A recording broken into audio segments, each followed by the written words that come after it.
pengen punya rumah, mobil, bisa jalan-jalan, beli HP baru, pengen nyekolahin anak di sekolah yang bagus. Tapi realitanya boro-boro bisa nabung atau investasi, uang aja selalu habis, bahkan sering minus lagi. Apa yang salah ya? Padahal penghasilan bertambah. Kalau kalian ngalamin hal tersebut, mungkin masalahnya ada di video ini. Jadi tonton sampai habis ya biar kalian tahu.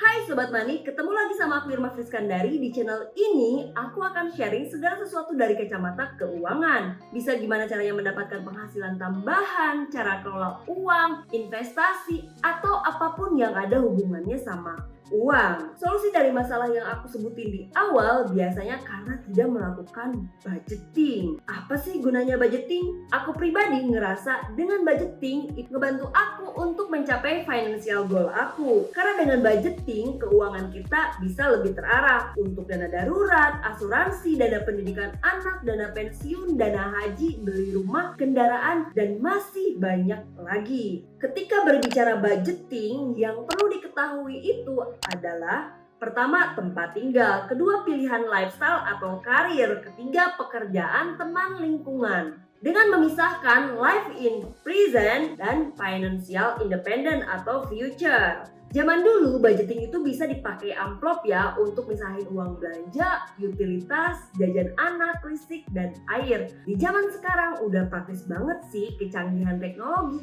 menemukan banyak aplikasi yang memudahkan kita untuk mencatat transaksi kita sehari-hari. Bisa melakukan budgeting atau anggaran dan melakukan financial planning kita. Aku sendiri pakai aplikasi yang namanya Seribu. Aku sih udah coba aplikasi-aplikasi yang lain juga ya selain Seribu. Pernah pakai Excel juga, tapi ribet banget karena harus buka-buka laptop. Selain itu juga aku banyak pakai aplikasi yang lain karena user friendly dan bisa terintegrasi sama wallet digital ataupun mobile banking. Anyway, ini pure review pribadi ya, nggak di endorse. Tapi kalau Seribu mau endorse aku juga dengan senang hati. Tunggu ya Seribu. Untuk memulai budgeting, kita bisa mulai dari mana ya kira-kira? Ada yang bisa jawab? Coba komen ya. Pertama, tracking pendapatan dan pengeluaran. Untuk tracking pendapatan, kalau pendapatan kamu berasal dari satu sumber dan ngerasa kurang, baiknya mulai cari tambahan atau side hustle ya. Tapi kalau kalian ngerasa udah cukup, ya nggak usah, ngapain repot-repot kan? Kalau kalian pengen punya penghasilan tambahan, aku punya jalan ninjanya ya. Kalian bisa coba jadi resellernya Moneysin. Tinggal klik aja link di description box aku di bawah ini ya. Karena kalian bisa dapat penghasilan sampai dengan 20%. Yang kedua soal tracking adalah tracking pengeluaran. Selama 3 bulan, coba kalian tracking pengeluaran kalian secara detail dari mulai jumlah atau item sampai jumlah rupiahnya. Biasanya setelah tracking ini baru tahu kalau ternyata punya banyak kebocoran yang nggak kita sadari loh. Coba ditelah lagi, mana yang harus dikurangin, mana yang harus ditambah. Benar-benar tulis semuanya, bukan cuman dicatat di pikiran kalian aja ya. Kedua, budget pengeluaran. Budgeting itu merupakan rencana anggaran. Biasanya lebih ke pengeluaran, tapi aku sendiri nerapin untuk pendapatan juga. Contohnya, untuk sumber income atau pendapatan itu bisa dari gaji, jualan, atau freelancer. Untuk budgeting pengeluaran yang biasanya dipakai sama financial planner itu ada namanya prinsip 50, 30, dan 20. Ayo yang baru dengar coba komen di bawah ini ya. Jadi 50, 30, 20 itu merupakan rasio atau presentasi dari masing-masing pengeluaran. Aku coba masuk ke 50 dulu ya. 50 di sini artinya 50% dari pendapatan dikeluarkan untuk needs atau kebutuhan atau biaya hidup. Aku biasanya mengkategorikan dengan present atau kebutuhan saat ini yang sifatnya primer. Kebutuhan itu meliputi segala sesuatu yang wajib dan gak bisa dihilangkan karena bisa mempengaruhi kehidupan kita. Misalnya makan, listrik, air, internet, transport, kesehatan atau olahraga, kasih ke orang tua, dan zakat.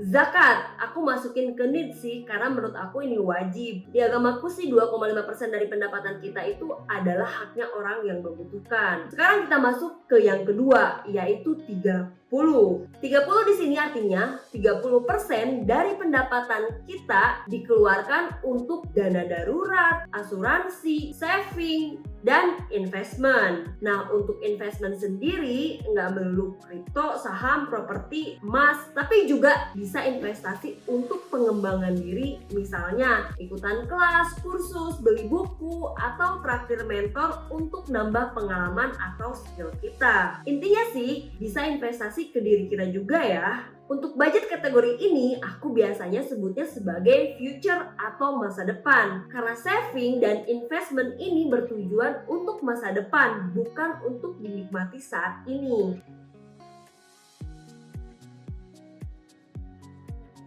Jadi sifatnya sekunder. Dan ingat ya, ini budgeting, bukan sisa. Jadi ada prioritas. Ketika nerima gaji, langsung dialokasikan dan dipisahkan biar nggak terganggu. Yang miris nih, karena kurangnya literasi keuangan, banyak orang yang salah kaprah. Mereka menghilangkan saving dan investment ini dengan dalih hidup cuma satu kali. Jadi harus puas-puasin dengan self reward. Padahal hidup itu setiap hari. Gimana mau bertahan dalam waktu yang lama kalau semuanya dihabiskan saat ini juga. Nah, sekarang masuk ke yang ketiga, yaitu 20. 20 di sini artinya 20% dari pendapatan dikeluarkan untuk wants atau keinginan atau gaya hidup. Kalau ini aku biasa sebut dengan jembatan untuk present dan future. Karena di wants ini aku pikir untuk kesehatan mental lebih terjaga, jadi kerjanya lebih semangat. Ini sifatnya tersier ya. Ingat, gaya hidup gak boleh lebih dari 20% penghasilan. Jadi kalau kalian pengen punya gaya hidupnya doang 20 juta per bulan, ya gak apa-apa banget, asalkan pendapatan kalian 100 juta per bulan. Jadi keinginan itu sesuatu yang gak boleh dihilangkan, harus tetap ada, tapi sifatnya tersier, artinya gak boleh maksain. Kenapa harus tetap ada? Karena kita sebagai manusia harus seimbang dong, sehingga masih bisa menikmati hasil jerih payah kita selama ini. Misal beli skincare, makan makanan cantik di restoran atau kafe, ya misalnya sebulan sekali ajakin keluarga jalan-jalan atau staycation, beli gadget, dan banyak keinginan-keinginan lainnya.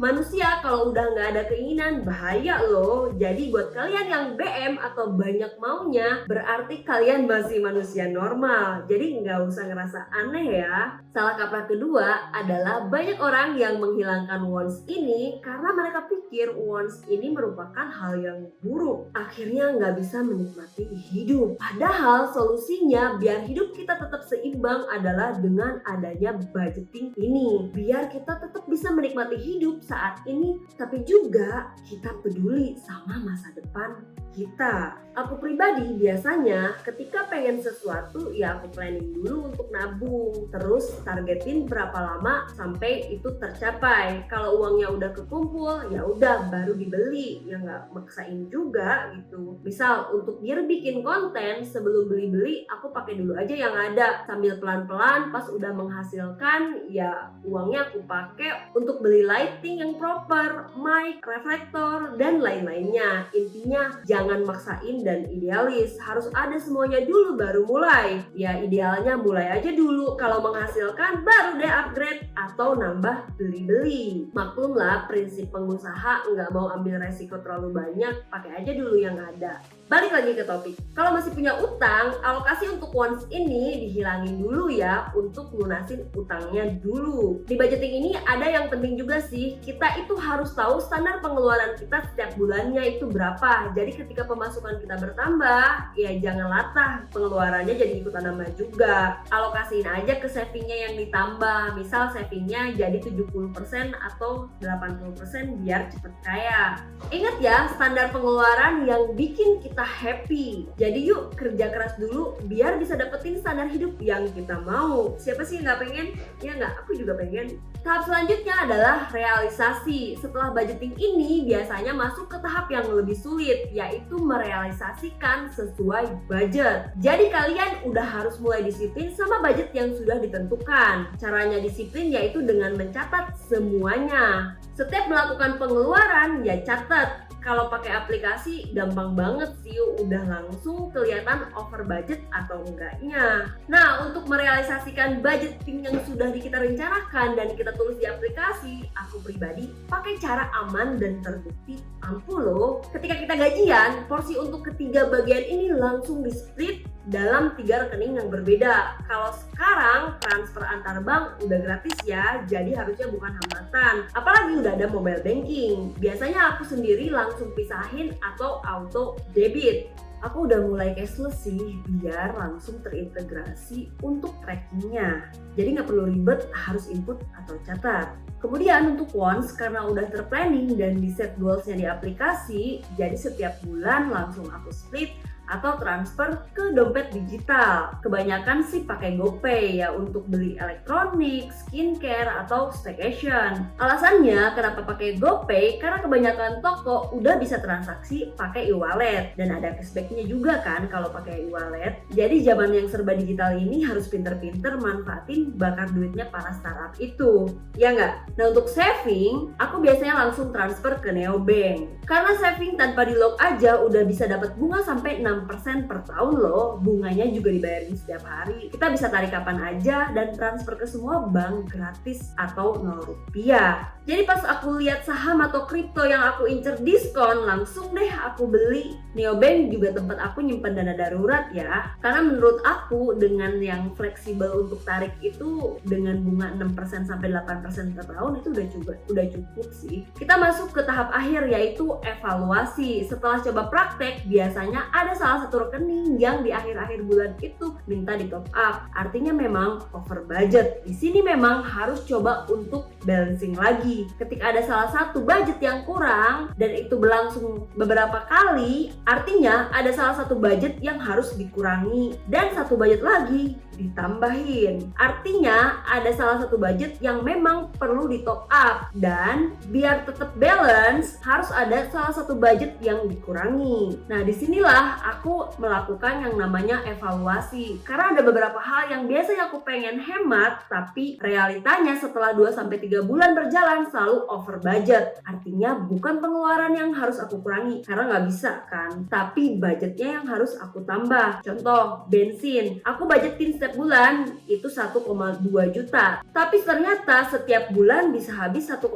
sampai 1,7 juta. Apalagi pas BBM naik, akhirnya mau nggak mau aku naikin lagi budgetnya. Di budgeting ini kita harus aware akan quotes orang bilang history repeat itself. Untuk merangkum dalam proses budgeting ini ada beberapa tahapan yang perlu dilakukan. Yang pertama adalah tracking pemasukan dan pengeluaran setiap bulan untuk mengetahui angka pasti untuk bisa masuk ke tahap 2 yaitu budgeting. Nah di tahap 2 budgeting itu yaitu budgeting pemasukan dan pengeluaran kita biar ada target anggaran yang harus didisiplinkan. Nah yang ketiga adalah realisasi dari budget itu sendiri. Yang keempat adalah evaluasi untuk mengetahui apakah sesuai atau tidak. Disclaimer dulu, mungkin ada beberapa perbedaan yang disampaikan aku dan orang lain. Yang aku sampaikan ini pure yang aku terapin. Misalnya olahraga buat orang bisa jadi tersier, tapi buat aku itu primer karena gimana mau cari uang kalau sakit-sakitan. Sekian video hari ini, semoga bermanfaat. Tolong disupport dengan